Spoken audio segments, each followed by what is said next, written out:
Bonjour à tous. Aujourd'hui, on va parler de l'influence de la sieste sur les performances mentales et physiques. Mais avant cela, pensez bien à vous abonner à ma newsletter. Vous pouvez la retrouver une fois par semaine en exclusivité en cliquant sur le lien que vous avez en descriptif de cette vidéo. L'influence de la sieste sur la performance n'est plus à démontrer. En effet, tous les athlètes professionnels, quand ils s'entraînent beaucoup, 2 fois par jour par exemple en stage, font une sieste d'une manière quasi obligatoire pour améliorer les performances. Mais l'étude de Sweezy et collaborateurs, publiée en 2020 dans la revue Journal of Sports Sciences, vient apporter une pierre à l'édifice. 14 sujets sont testés dans 2 conditions.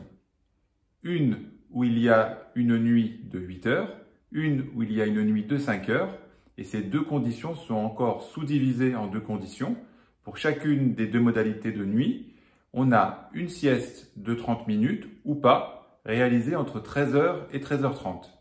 Tout d'abord, parlons de l'influence de la sieste sur la nuit limitée à 5 heures. Là, comme on l'imagine, la sieste a une influence positive à la fois sur les facteurs physiques, comme évalué avec un test de course en changement de direction, et sur les états mentaux, si je puis dire. Les auteurs ont testé la vigilance, le temps de réaction, l'anxiété et la fatigue. Au premier résultat majeur, la sieste influence positivement une nuit de 5 heures.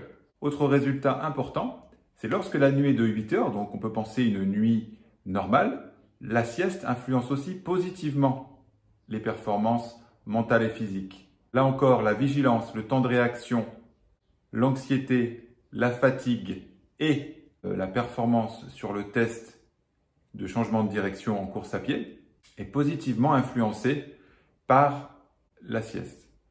Il faut vraiment retenir la chose suivante. Si vous avez la possibilité de pouvoir dormir quand vous vous entraînez 2 fois par jour, on peut penser qu'à la fois sur votre lucidité et sur vos capacités physiques, donc pour résumer sur vos capacités mentales et sur vos capacités physiques, on peut penser que cet ajout de sieste est très très positif.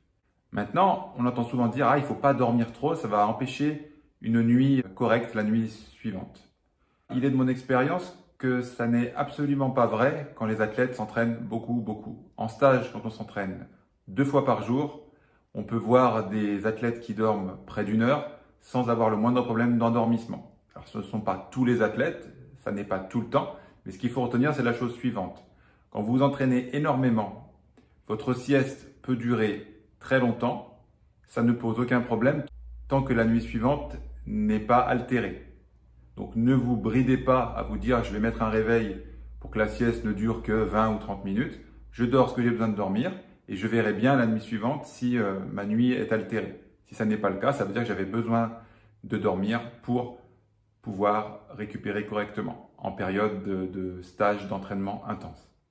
Si cette vidéo vous a plu, n'oubliez pas de vous abonner à cette chaîne YouTube pour ne pas rater au moins 1 fois par semaine une vidéo inédite. À très bientôt!